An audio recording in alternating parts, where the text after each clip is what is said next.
Searching!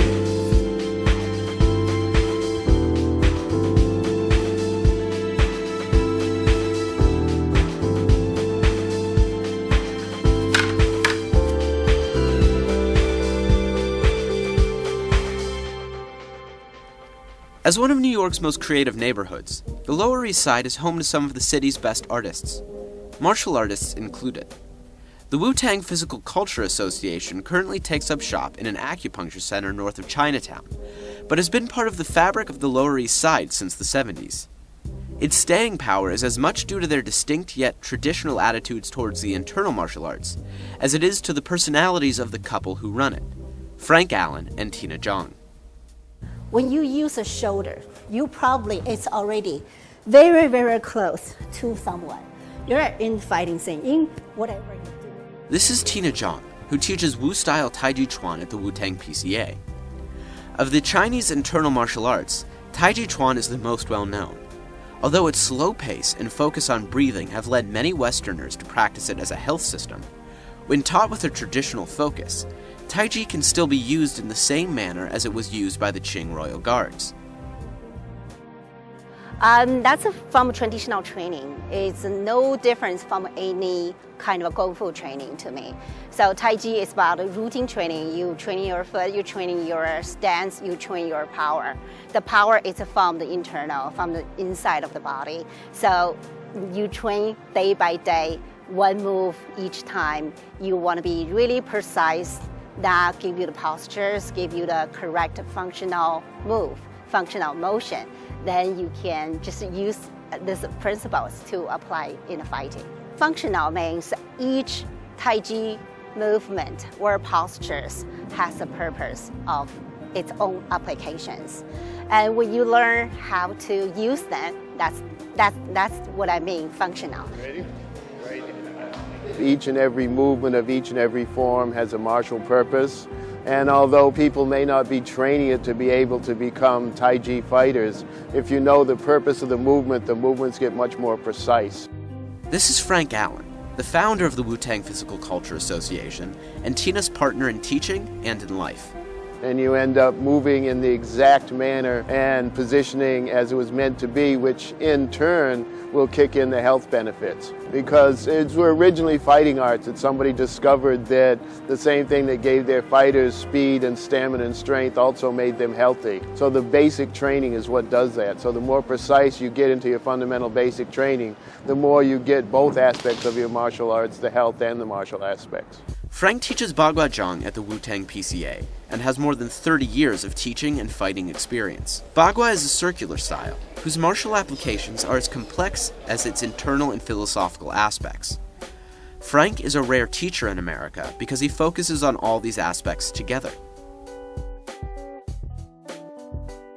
Bagua I teach a little differently in that I try and teach all the aspects of Bagua, starting from the basic fundamentals of your posture, breathing, vision, mindset, your various movement principles, unity of movement, continuity of flow, to the classical forms, to be able to do the classical forms correctly, and to know the functionality, the movements and purposes of each and every movement. Then you learn to take a line of joints, say a hand, shoulder, spine, hip, leg, foot, compress all the joints at once and release them, which creates short-range internal hydraulic compression power. Bagua is unique in that it's the only martial art that was based on an ancient energy and meditation system. Other martial arts with a meditative aspect started as fighting arts, and then somebody decided by adding meditation to the training that they could remove fear and the resulting hesitation from their fighters.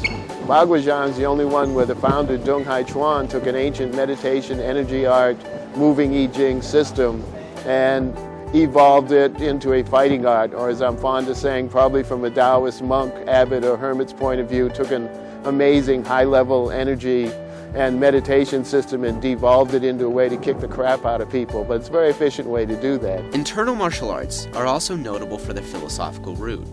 Taiji takes as its core principle the idea of the yin and yang, and centers its movements around the flowing between full and empty. Bagua comes from a growth of that philosophy. If the yin-yang symbol is composed of two parts, one empty and one complete. The trigram of the Bagua are composed of 3 parts varying in combination of the yin and yang. The 8 variations of these parts make up the Bagua symbol, a visual representation of the change in nature. The earliest source of the philosophy behind Taiji and Bagua is the I Ching, a book dated to either the 3rd or 2nd century BCE. I Ching loosely translates to the Book of Changes, a fitting title as at its core the book's philosophy is that change is the only constant.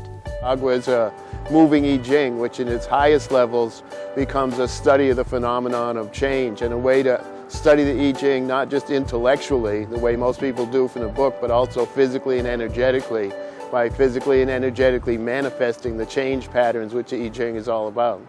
I wasn't interested in learning martial arts at all, and then the Bagua interested me as a way of using the the internal stuff that we learned, like the expand and the compress stuff, and so that's how I got into boxing. Like the I Ching, the only constant in Frank and Tina's life is change. Frank moved to the Lower East Side after his tour in the Army. Attracted by the gritty reality of the New York neighborhood, he never left. I used to say in Alphabet City in those days what you need to do was to develop an attitude and a look that said, I've only got $5 to my name and I'll kill you to keep it. Alphabet City refers to an area of Manhattan's Lower East Side.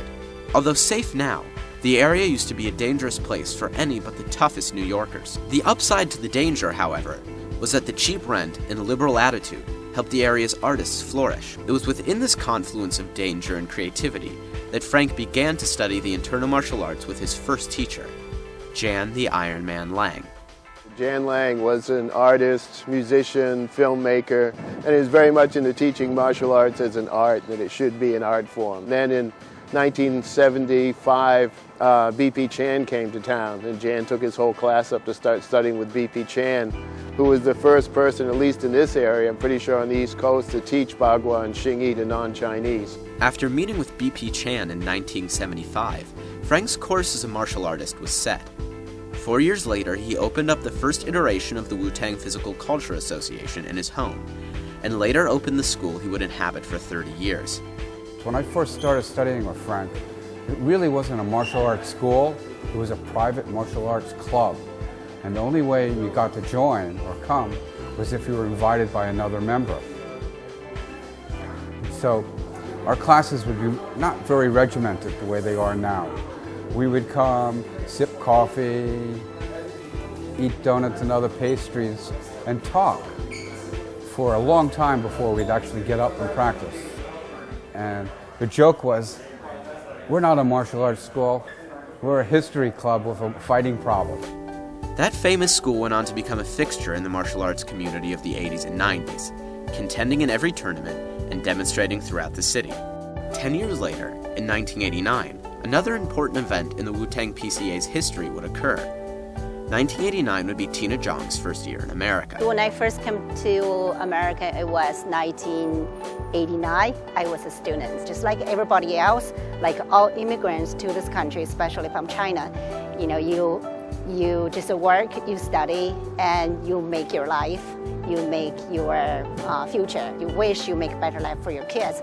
Just like that, very simple immigrant's mind. As a child growing up in China, Tina had studied contemporary wushu. Because of the times, however, she wouldn't get the chance to delve into the deeper aspects while living in China. Upon arriving to America, Tina felt as though her martial arts days were behind her. After she'd settled in, however, a desire to pursue her childhood passions brought her to study martial arts with Frank Allen. Although she hadn't practiced in years, Tina quickly became a skilled fighter, taking down women twice her size at tournaments. The skill and dedication she found at Frank's school rekindled her love of Kung Fu, and helped kindle their own relationship. Frank and Tina have been together for more than 20 years now, and their martial arts have flourished as a part of it, leading them to not only become great teachers, but authors of several books on history and practice of the styles they teach. Frank and Tina are innovators as well, who have brought their creativity to the styles that they practice. One example of which is boxing for health, an idea of Frank's wherein the internal principles of power generation are used in boxing. This innovative method to improve his students' training is indicative of the way Frank and Tina approach teaching. They know the methods and techniques, but what a student gains is entirely up to the student themselves.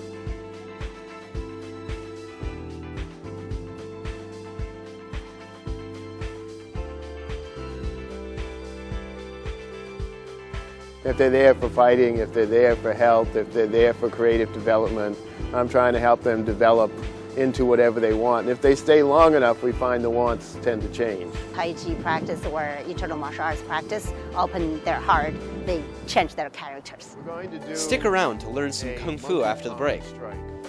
Step.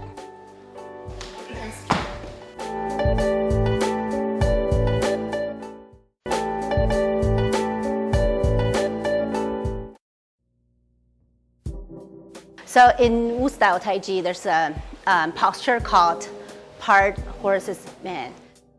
From the guard position into a chopping down. Defense, step, and strike.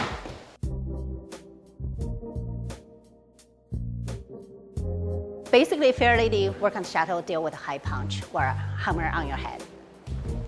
High and strike right away.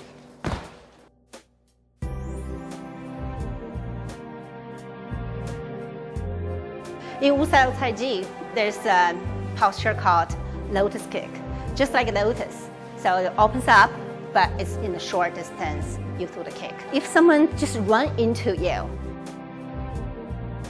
it's really short distance, you can just kick. Use the back of the leg to kick on somebody's back. Bagua has specific strikes that are unique to Bagua itself. The first one is a blind over-the-head strike, which coils the strike out of the way and comes blind over the head and strikes down.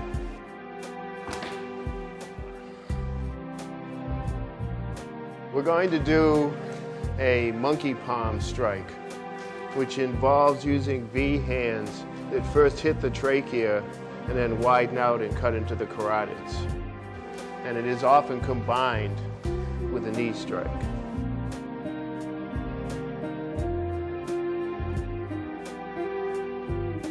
This is using a Bagua deflection, which as far as we know, no one else uses, which is coming up underneath, dropping so that he continues forward and circling around, coming into his throat.